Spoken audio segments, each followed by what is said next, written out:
ரத்தம் சம்பந்தப்பட்ட உறவுகளில் எனக்கு நன்மையே பிறக்கல சுவாமி அப்படின்றவங்களுக்கு ரிஷபராசிக்காரங்களுக்கெல்லாம் இந்த முறை ஏற்றம் தரும். அந்த இளைய சகோதரனுக்கு உடல் உபாதைகள் ஏற்படும், அதெல்லாம் கொஞ்சம் பார்த்துக்கணும். அந்த மருத்துவம் சார்ந்த விஷயத்தில் நம்ம ரிஷபராசிக்காரனா நம்ம இளைய சகோதரன் இளைய சகோதரி உடல்நலத்தில் சற்று அக்கறை எடுத்துக்க வேண்டிய காலமாக இந்த காலம் இருக்கும். உணவு சார்ந்த விஷயத்தில் நல்ல முன்னேற்றத்தை காணலாம். ஒரு மனுஷன் உணவோ நம்ம ஃபுட்டோ இது வரைக்கும் செரிமானம் சரியில்லை, வயிறு பிரச்சனை இருக்கிறவங்களுக்கெல்லாம் இது ஒரு மாற்றம் தரவல்லது. இது வரைக்கும் நம்ம உழைக்காமல் நம்ம விட்டுட்டோம், எல்லாத்துலேயுமே தோல்வி அடைஞ்சிட்டோம்னு நினைக்கிற ரிஷபராசிக்கு இது ஒரு பெரிய மாற்றத்தை கொடுக்க போது இந்த செவ்வாய் பெயர்ச்சி. ரிஷபராசிக்கு நல்ல மேன்மை தரும் இந்த செவ்வாய் பெயர்ச்சி. நல்ல பணவரவு அதிகரிக்கும், வெளியூர் தொடர்புகள் அதிகரிக்கும். இது வரைக்கும் வெளியூர் தொடர்பே எனக்கு இல்லை சுவாமி அப்படின்னு நினைக்கிறவங்களுக்கெல்லாம் வெளியூர் தொடர்பு, வெளிநாடு தொடர்புலாம் ஏற்பட போகுது. ஏதோ ஒரு சூழ்நிலையில் நாம் மாறிட்டோம் அப்படின்ற மாதிரி ஒரு எண்ணத்தை ஏற்படுத்தி இளைய சகோதரனால் கிடைக்கக்கூடிய ஆதாயத்தை பெறப்போகிறோம். இது வரைக்கும் இளைய சகோதரனால் நம்மளுக்கு எதுவும் கிடைக்கல, எல்லாமே நம்மளை ஏமாற்றிட்டு இருக்காங்க அப்படின்ற இதுக்கப்புறம் இளைய சகோதரனால் நம்மளுக்கு நல்ல நட்பு வட்டாரங்கள் கூடி வரப்போகுது. அவரையே நம்ம காப்பாற்றுற ஒரு சூழ்நிலை ஏற்படும். விக்னேஸ்வராய நமக வெற்றிவேல் முருகனுக்கு அரகரோகராம். அரகர நம பார்வதி பதையே அரகர மகாதேவா. தென்னாடுடைய சிவனே போற்றி, எந்நாட்டவர்க்கும் இறைவா போற்றி போற்றி. உங்கள் அபிமான அனந்தலை வாழ் ஜோதிடர் வேலாயுதத்தின் நன்றி கலந்த வணக்கத்தை தெரிவித்து கொண்டு இந்த பதிவினை காண இருப்பது செவ்வாய் பெயர்ச்சி. ஒவ்வொரு முறையும் நம்மளுக்கு செவ்வாய் பகவான் நல்ல இடத்துல இருந்தால் தான் அந்த இரத்தக்காரகன் நோய்க்காரகன் என்று சொல்கிறோம் இல்லை. ஒரு வேலைக்கு நாம் என்னென்ன சம்பந்தப்பட்டு வேலை செய்கிறோம், ஒரு ஆண்மைத்தன்மை அதையும் கொடுக்கறதே அதுதான். ஒரு மனுஷனுக்கு வீரியத்தன்மை கொடுக்கறதும் அந்த செவ்வாய் பகவான் தான். 23/10/2024 முதல் 21/2/2025 வரைக்கும் செவ்வாய் பகவான் வக்கர நிவர்த்தி அடைகிறார். அதாவது நீச்சத்திலிருந்து நீச்சம் பெற்று வக்கரம் நிவர்த்தி அடைகிறார். உங்கள் காலம் உயர்த்தி தருமா இந்த செவ்வாய் பெயர்ச்சி ரிஷபராசிக்கு. கடகத்தில் அமர்ந்திருக்கும் செவ்வாய் இது வரைக்கும் 2ஆம் இடம் என்று சொல்லக்கூடிய மிதுனத்தில் அமர்ந்திருந்தால் இப்போ 3ஆம் இடம், நம்ம ராசிக்கு 3ஆம் இடத்துல காலபுருஷ தத்துவத்துக்கு 4ஆம் இடத்தில் அமர்ந்திருக்கார். கடகராசியில் அமர்ந்திருந்து நீச்சகதி பெறக்கூடிய செவ்வாயால் ஏற்றம் தரக்கூடிய காலம் வரும்னா கண்டிப்பாக வரப்போகுது. இந்த பூமி சார்ந்த விஷயத்தில் இது வரைக்கும் நாம் எதனா எடுத்திருந்தாலோ, நிலபுலம் சேர்க்கையில் நாம் எதனா ஃபைல் பண்ணியிருந்தாலோ, தேவையில்லாமல் இளைய சகோதரரின் கருத்து வேறுபாடுகள் எதனா ஏற்பட்டிருந்தாலும் அதிலிருந்து நாம் விடுபடுவோம். இந்த நேரத்தில் அதிலிருந்து விடுபட்டக்கூடிய வரக்கூடிய காலமாக இருக்க போகுது. ஐயா ஒத்துழைப்பு இது வரைக்கும் இந்த இளைய சகோதரன் நம்மளுக்கு கொடுக்கலன்னா இந்த முறை கொடுப்பார் அவர். இது வரைக்கும் ஒத்துழைப்பு என்பது இளைய சகோதரால் நம்மளுக்கு கிடைக்கல, ரத்தம் சம்பந்தப்பட்ட உறவுகளில் எனக்கு நன்மையே பிறக்கல சுவாமி அப்படின்றவங்களுக்கு ரிஷபராசிக்காரங்களுக்கெல்லாம் இந்த முறை ஏற்றம் தரும். அந்த இளைய சகோதரனுக்கு உடல் உபாதைகள் ஏற்படும், அதெல்லாம் கொஞ்சம் பார்த்துக்கணும். அந்த மருத்துவம் சார்ந்த விஷயத்தில் நம்ம ரிஷபராசிக்காரனா நம்ம இளைய சகோதரன் இளைய சகோதரி உடல்நலத்தில் சற்று அக்கறை எடுத்துக்க வேண்டிய காலமாக இந்த காலம் இருக்கும். உணவு சார்ந்த விஷயத்தில் நல்ல முன்னேற்றத்தை காணலாம். ஒரு மனுஷன் உணவோ நம்ம ஃபுட்டோ இது வரைக்கும் செரிமானம் சரியில்லை, வயிறு பிரச்சனை இருக்கிறவங்களுக்கெல்லாம் இது ஒரு மாற்றம் தரவல்லது. இது வரைக்கும் நம்ம உழைக்காமல் நம்ம விட்டுட்டோம், எல்லாத்துலேயுமே தோல்வி அடைஞ்சிட்டோம்னு நினைக்கிற ரிஷபராசிக்கு இது ஒரு பெரிய மாற்றத்தை கொடுக்க போது இந்த செவ்வாய் பெயர்ச்சி. நல்ல மாற்றத்தை கொடுக்க ஐயா, கவலைப்படதே தேவையில்லை. கம்யூனிகேஷன் முதல்ல உனக்கு கிடைக்க ஆரம்பிக்கும். ஒரு பற்று தைரியம் என்ன சொல்லலாம், வீரியம் என்று சொல்லக்கூடிய 3ஆம் இடம் என்று சொன்னாலே ஒரு கம்யூனிகேஷன் தைரியம் வீரியத்தையும் கொடுக்கறது அந்த 3ஆம் இடம் தான். தேவை என்று சொல்லக்கூடிய அமைப்புகள் இருந்து நீங்கள் வெளியே வருவீங்க. கண்டிப்பாக தேவையில்லாத விஷயத்தை இது வரைக்கும் நீங்கள் போட்டு குழப்பிருந்தீங்கன்னா அந்த குழப்பமான சூழ்நிலையிலிருந்து நீங்கள் விடுபடுவதை கண்கூடாக பார்க்கலாம். இந்த 3ஆம் இடம் என்று சொல்லக்கூடிய இடத்துக்கு செவ்வாய் பகவான் 7ஆம் அதிபதி,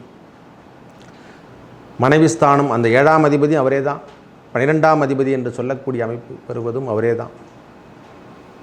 அவர்கள் உடல்நலத்திலும் சற்று அக்கறை எடுத்துக்க வேண்டிய காலமாகவும் இருக்குது. மனைவி சார்ந்த விஷயத்திலும் உடல் நலத்தில் அக்கறை எடுத்துக்கக்கூடிய காலமாகவும் இந்த காலம் இருக்கப்பெறும். வேலை இல்லாமல் இருந்து கொண்டு இருக்கக்கூடியவர்களுக்கெல்லாம் இனிமேல் வேலை கண்டிப்பாக வெளியூரில் கிடைக்கும் ஐயா. வெளியூர் பயணம் அதிகரிக்கக்கூடிய நாட்களாகவும் வெளியூர் பயணத்தால் நம்மளுக்கு கிடைக்கக்கூடிய லாபங்களும் அதிகரிக்கும். ஐயா நாங்கள் ஒரு பிஸ்னஸ் பண்ணிகிட்ருக்கேன், அந்த பிஸ்னஸ் இன்னொரு இடத்துல நாம் தொடங்கணும் அப்படின்ற ஒரு எண்ணமெல்லாம் இப்போ உருவாக ஆரம்பிச்சிடும். இந்த நேரத்தில் மாற்றங்களை கொடுக்க வல்லதாக இந்த செவ்வாய் பெயர்ச்சி இருக்க போகுது. கடகத்தில் நீச்சகதி பெற்றாலும் கடகராசியில் அமர்ந்திருந்தாலே அது பெரிய பாக்கியத்தை கொடுக்கும். ஒரு நல்ல ஒரு அமைப்பினை தரும். உச்சம் பெறத்தை விட நீச்சகதி பெறுவதே ஒரு பெரிய மேல்மை என்று கூட சொல்லுவேன் நான். ஒரு மனுஷன் உச்சம் என்றாலே உச்ச புகழ் என்று சொன்னாலே ஒன்று பல்லக்கில் போகிறது, ஒன்று வேரத்தில் போகிறது. மனிதனுடைய வாழ்வாதாரத்தை மாற்றி அமைக்குவது இந்த செவ்வாய் பயிற்சி ரொம்ப பெரிய வேறு லெவலில் பண்ணும். மற்ற கிரகங்கள் கொடுக்கறதை விட இது ஆணித்தனமாக கொடுக்கின்ற பாக்கியம். ஒரு மனுஷனுடைய பராக்கிரமம், போர்படை தளபதி யாருன்னா இந்த பேங்க் ஒர்க்கு அல்லது காவல் சம்பந்தப்பட்டு இந்த சீருடை பணியாளர்கள் என்று சொல்கிறோம் இல்லை, காவல் சம்பந்தப்பட்டு ஒர்க்கு செய்கிறவங்களுக்கெல்லாம் ஐயா நான் அரசாங்க உத்தியோகத்துக்காக எதிர்பார்த்துட்ருக்கிறேன், இந்த வாய்ப்பெல்லாம் நம்மளுக்கு கிடைக்குன்னா கண்டிப்பாக இந்த முறை எதிர்பார்த்துருந்தா இராணுவ தளமோ எந்த தளமாக இருக்கட்டும், மக்களை பாதுகாக்கும் பணியில் இருக்கிறவங்க டிரைவராகட்டும் எல்லாமே அந்த செவ்வாய்க்கு அதிபதி தான். நோய் சம்பந்தப்பட்ட ஒர்க்கு எதுவாக இருக்கணும், அந்த மாதிரி ஒர்க்கு பாதுகாப்பு பணியில் ஒர்க் பண்ணுறவங்களுக்கெல்லாம் ஐயா நான் எக்ஸாம் எழுதிட்டேன், பாஸ் பண்ணிவிட்டேன், எதுவுமே நம்மளுக்கு கிடைக்கலன்னு நினைக்கிறவங்களுக்கு அரசு தரப்புலையோ அல்ல தனியார் துறையிலையோ நம்மளுக்கு உத்தியோகத்து ஏன்னா கிடைக்குமானா கண்டிப்பாக இந்த முறை தேடிவாங்க. இந்த பகவானுடைய பார்வையாலையும் இந்த பகவானுடைய ஏற்றத்தாலையும் பெரிய பெரிய மாற்றங்கள் கொண்டு வரப்போகுது. நல்ல அதாவது பூமி சார்ந்த விஷயத்தில் பெரிய நல்ல முன்னேற்றத்தும், விவசாயம் சார்ந்த விஷயத்தில் விவசாயம் நிலமெல்லாம் நல்ல நீரில் முழுகும், நல்ல குளுமையாக இருக்கும். விவசாயம் செழிக்கின்ற காலமாக நமக்கு தண்ணீர் பஞ்சம் வராமல் இருக்கும். விவசாயம் பண்ணுறீங்களா? ஓகே. இது வரைக்கும் வண்டி வாகன போக்குவரத்தில் சரியில்லாமல் இருந்தால் அந்த வண்டி வாகன போக்குவரத்துலாம் சரியாயிடும் சாமி. இன்னும் கொஞ்சம் பழுதாகும், அப்புறம் தான் சரி பண்ணும். அந்த காலமெல்லாம் கண்டிப்பாக இருக்கும். ட்ராவல்ஸ் டிபார்ட்மெண்ட்டாகும் இல்லை பொதுத்துறை நிறுவனத்தில் ஒர்க் பண்ணுறவங்களாகட்டும், கம்பெனி சார்ந்த விஷயத்தில் இருக்கிறவங்களுக்காகட்டும் இந்த செவ்வாய் பயிற்சி பெரிய மாற்றத்தை இந்த ரிஷபராசிக்கு தரப்போகுது. மனைவி உடல் நலத்திலும் சற்று அக்கறை தேவை. அவங்க மூலியமாக சொத்துக்கள் நம்மளுக்கு வந்து சேர்ற மாதிரியும், இந்த மாமியார் வீட்டு சொத்துன்னு சொல்கிறோம் இல்லை, அதில் எதனால் நம்மளுக்கு கிடைச்சா அதிலேருந்து நாம் வெளியே வந்துடலாம், இருக்கிற துன்பத்திலேருந்து வெளியே வரலாம்னு நினைக்கிறவங்களுக்கெல்லாம் இது ஒரு அனுகூலம் தரக்கூடிய அமைப்பாக தருது. 7ஆம் அதிபதி நீச்சகதி பெறுவதும் அவரும் 3ஆம் இடத்துல கம்யூனிகேஷன் என்று சொல்லக்கூடிய தொலைதூரத்தில், அதாவது ரொம்ப நாளாக ரொம்ப தூரத்தில் நாம் வாழ்ந்துருந்தால் நம்ம பூர்வ புண்ணியத்தில் நம்ம மாமியார் வீட்டு சொத்து அடையக்கூடிய பாக்கியத்தை பெற போகிறோம். சிலருக்கு திருமண பாக்கியத்தை தரக்கூடிய அமைப்பை பெறும். இந்த காதல் திருமணம் என்று சொல்கிறோம் இல்லை, லவ் மேரேஜ், அதாவது உறவுகள் இடம் விட்டு இடம் மாறுறது, நாடு விட்டு நாடு தாண்டி திருமணத்தை பண்ணுறது, அந்த மொழி சார்ந்த விஷயத்தில் தாண்டி போய் திருமணத்தை பண்ணுறது, திடீர் திருமண யோகத்தையும் இந்த ரிஷபராசிக்காரங்க அனுபவிப்பாங்க. அதாவது எப்படி சொல்கிறதுனா, நம்ம மொழியே தெரியாது, அந்த ஊரில் போய் நாம் தங்குற மாதிரி இருக்கும், அங்கேயே நம்மளுக்கு திருமண பாக்கியத்தையும் கொடுத்துருவார். அந்த உறவுகள் நம்மளுக்கு அந்த நேரத்தில் கனெக்ஷன் பண்ணுற மாதிரி இருக்கும். உறவுகள் கைகூடும் என்று சொல்கிறோம் இல்லை, நம்ம உறவுகளால் பெரிய மேன்மைக்கு நீங்கள் அங்கேயே அடித்தளம் போட்டு பெரிய லெவலில் வர்றதுக்கான வாய்ப்பினை நம்மளுக்கு இறைவனே மல்க போகிறார். வெளியூரில் வாழ்ந்து கொண்டு இருக்கக்கூடிய ரிஷபராசிக்காரங்களுக்கெல்லாம் இது ஒரு ஆஃபரான காலம் என்று கூட சொல்லுவேன். வெளியூர் தொடர்பெல்லாம் இவங்களுக்கு பெரிய பெரிய வளர்ச்சி தரும். வேற்று மொழியாளர் இவங்களுக்கு நல்ல ஒரு லாபத்தை கொடுக்க போகுது. மருத்துவம் சார்ந்த விஷயத்தில் இருக்கிறவங்களுக்கெல்லாம் இது ஒரு புதியவித மாற்றத்தை கொடுக்கும். இந்த ஃபுட்டு முக்கியமாக உணவு தான் மக்களுடைய தேவை என்று சொன்னால் பசி பட்டினி என்று சொல்கிறோம் இல்லை, உண்ண உணவு உடுக்க உடை இருக்க இடம் என்று சொல்கிற மாதிரி இந்த வார்த்தைக்கு முக்கியத்துவத்தை ஏன் கொடுத்துருக்காங்க, ஒரு அத்தியாவசிய சேவை என்று சொல்லியிருக்காங்கல்ல, அதையெல்லாம் இப்பொழுது பூர்த்தி செய்ய போகுது. மக்களுக்கு தேவையான உணவுகளை நாம் செய்திருக்கிற மாதிரி ஆளலாம் தான் கண்டிப்பாக ஹோட்டல் இதுமாதிரி செய்கிறவங்களுக்கெல்லாம் ரிஷபராசிக்காரங்களுக்கெல்லாம் இது ஒரு பெரிய மாற்றத்தை ஏற்படுத்தி தரும். இந்த சமையல் ஒர்க்கு இவங்கெல்லாம் செய்கிறவங்களுக்கெல்லாம் இது ஒரு நல்ல மாற்றத்தை கொடுக்க வல்லது. எதிரிகள் இது வரைக்கும் எதிரிகளால் உங்களுக்கு துன்பம் இருந்தால் அந்த எதிரிகள் உங்களை விட்டுட்டு வெளியே போகிற மாதிரியே தெரியும். இல்லைன்னா அவரை விட்டுட்டு நாம் ரொம்ப தூரம் போகிற மாதிரி இந்த ப்ரோக்ராம் நடக்கையா. இந்த 120 நாட்கள் உழைப்பு கண்டிப்பாக இருக்கும். உங்களுடைய தொடர்புலாம் மக்களுக்கு தேவைன்ற மாதிரி நம்மளையே ஆராதிக்கிறாங்க. இது வரைக்கும் அரசியல் தொடர்பில் இல்லாதவங்களுக்கெல்லாம் இது ஒரு பெரிய மாற்றத்தை கொண்டு வரும்.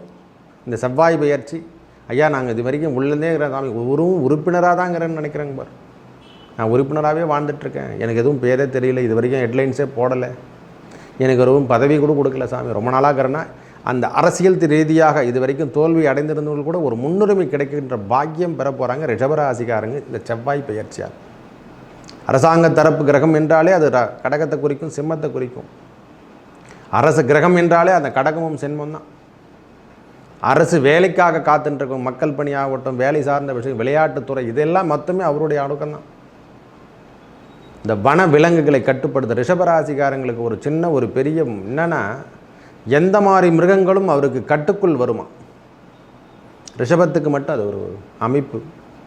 இந்த முறை அந்த பாக்கியம் பெற போகிறாங்க. அவங்கள கண்டாவே மிருகங்களும் கட்டுக்குள் வரும்.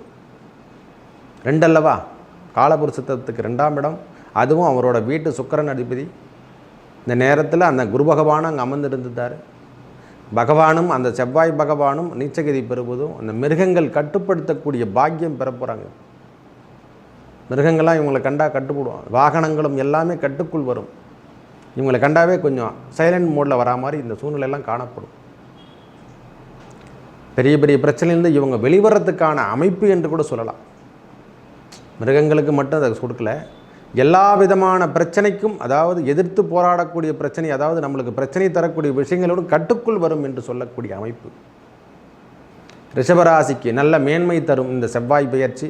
நல்ல பணவரவு அதிகரிக்கும். வெளியூர் தொடர்புகள் அதிகரிக்கும். இது வரைக்கும் வெளியூர் தொடர்பே எனக்கு இல்லை சுவாமி அப்படின்னு நினைக்கிறவங்களுக்கெல்லாம் வெளியூர் தொடர்பு, வெளிநாடு தொடர்புலாம் ஏற்பட போகுது. ஏதோ ஒரு சூழ்நிலையில் நாம் மாறிட்டோம் அப்படின்ற மாதிரி ஒரு எண்ணத்தை ஏற்படுத்தி இளைய சகோதரனால் கிடைக்கக்கூடிய ஆதாயத்தை பெற போகிறோம். இது வரைக்கும் இளைய சகோதரனால் நம்மளுக்கு எதுவும் கிடைக்கல, எல்லாமே நம்மளை ஏமாற்றிட்டு இருக்காங்க அப்படின்றத இதுக்கப்புறம் இளைய சகோதரனால் நம்மளுக்கு நல்ல நட்பு வட்டாரங்கள் கூடி வரப்போகுது. அவரையே நம்ம காப்பாற்றுற ஒரு சூழ்நிலை ஏற்படும். பரவாயில்ல, எங்கள் அண்ணன் காப்பாற்றிட்டார், இளைய சகோதரி நம்மளை காப்பாற்றிருக்காங்க. இது வரைக்கும் தகவல் தொடர்பே இல்லாமல் இருந்தால், அவங்கள பற்றி தகவல் தொடர்பே இல்லாமல் இருந்தால் இனிமேல் அந்த தகவல் தொடர்புகளாக நம்மக்கிட்ட வந்து சேரும். திருப்பியும் பிரிந்திருந்த உறவுகள் சேர்க்கக்கூடிய காலமாக இந்த காலம் இருக்கும். எனக்கு கம்யூனிகேஷனே கிடையாதுங்க. அவங்களும் அவங்க எங்கேயோ வாழ்ந்துட்டுருக்காங்க, நாங்கள் ஒரே ஒரு தெருவில் தான் இருப்பாங்க, ஒரே வீட்டில் தான் இருப்பாங்க. ஒரு பேஜில் திரும்பி பார்த்தா அவங்கள யாரும் பேச்சுவார்த்தையே இருக்காது. அதையெல்லாம் இப்போது நட்பு வட்டாரங்கள் கூடி வரும். உங்களுடைய பிரச்சனை தீர்க்கறதுக்கு இது ஒரு மூலதனமாக இருக்கும். நம்ம பிரச்சனைலேருந்து நம்ம வெளிவரத்துக்கு இது வரைக்கும் கையெழுத்து போடல, அவங்க நிலம் சார்ந்த விஷயத்தில் கையெழுத்து போடல, அரசாங்க தரப்பில் அவங்க கையெழுத்து போடல, பத்திரத்துக்கு பதிவு பண்ண முடியல அப்படின்னு நினைக்கிறவங்களுக்கெல்லாம் இந்த முறை இந்த பாகத்தாலும் இந்த செவ்வாய் பெயர்ச்சியாலும் நல்ல நல்ல மாற்றங்களை தெரிவிப்பது, ஒரு புதிய மாற்றத்தை கொடுக்கின்ற செவ்வாய் பெயர்ச்சி உங்களுக்கு பெரிய யோகத்தை கொடுக்கின்ற மாற்றமாகவும், சந்திரனுடன் கூடிய, அதாவது சந்திரன் வீட்டில் அமர்ந்திருக்கும் செவ்வாய் பகவானால் சந்திர மங்கள யோகம் பெறப்போது, உங்கள் வாழ்வாதாரத்தை உயர்த்தி காட்டப்போது, திடீர் திருமண யோகத்தை தரப்போது, நல்ல நல்ல மாற்றங்களை தரவல்லதாகவும், மேலும் நல்லதெல்லாம் நடக்க இறைவன் முருகப்பெருமான், அதாவது திருத்தணிகை முருகப்பெருமானை வணங்கி வரவும், இல்லைனா திருச்செந்தூர் முருகப்பெருமானை வணங்கி வருவதும், இல்லை அறுபட வீட்டில் எதனா ஒரு முருகப்பெருமானை வணங்கி வாங்க. உங்கள் வாழ்வில் ஏற்படக்கூடிய மாற்றத்துக்கு இது ஒரு உன்னதமான காலமாக அமையும். நன்றி, வணக்கம்.